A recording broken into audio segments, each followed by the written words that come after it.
The film opens in 1991 in the quiet town of Kettle Springs, Missouri, where a group of teenagers gather around a campfire near the abandoned Bay Pen corn syrup factory, laughing, drinking, and singing under the night sky. Among them is a blonde girl fiddling with a Bay Pen music box, its eerie tune playing as a clown figure pops up from inside. She gives her boyfriend a teasing smile and slips into the nearby cornfield, motioning for him to follow. He does, but after a few turns, she disappears from sight.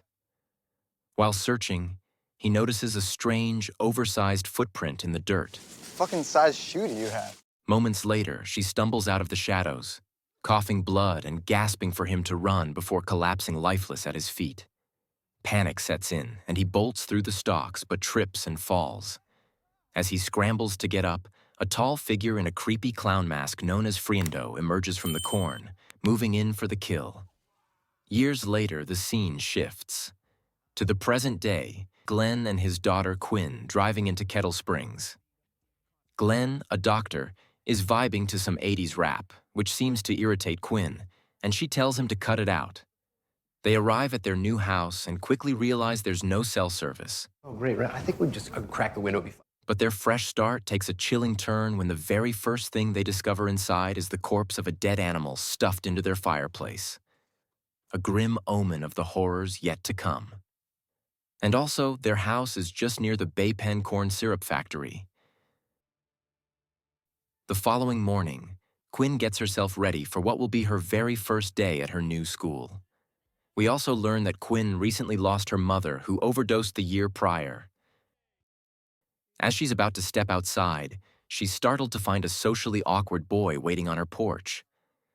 The boy, who calls himself Rust and explains that he lives next door, casually suggests that they walk to school together.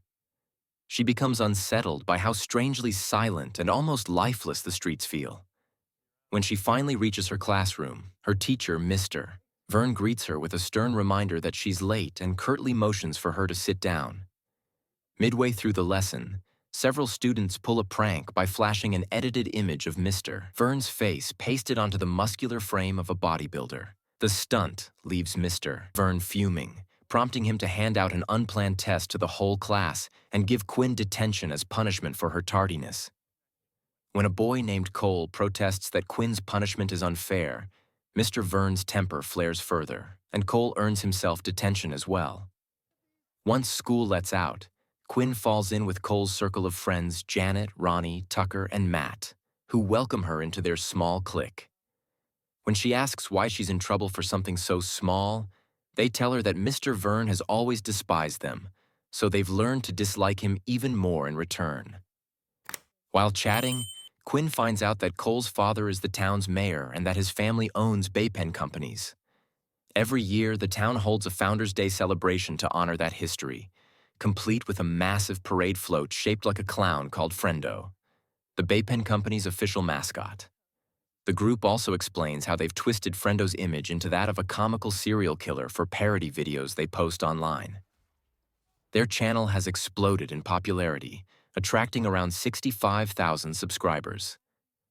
Later that day, Quinn heads to a local diner with her father, Glenn. The elderly waitress serving them greets Glenn warmly but treats Quinn with thinly veiled disdain.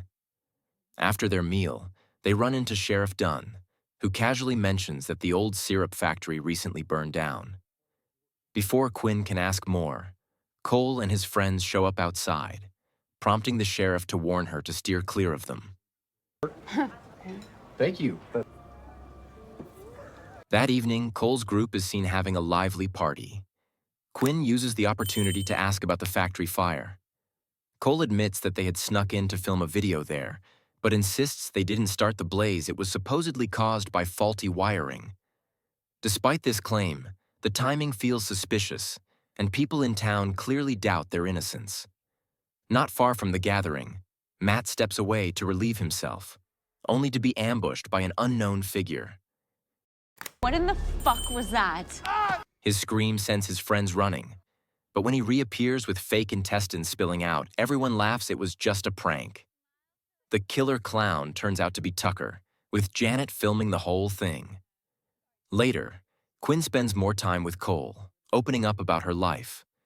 She reveals that her mother died from a drug overdose the previous summer, and ever since, her father, once a skilled surgeon, has been unable to return to emergency work. The town of Kettle Springs had an opening for a family doctor, which is why they relocated.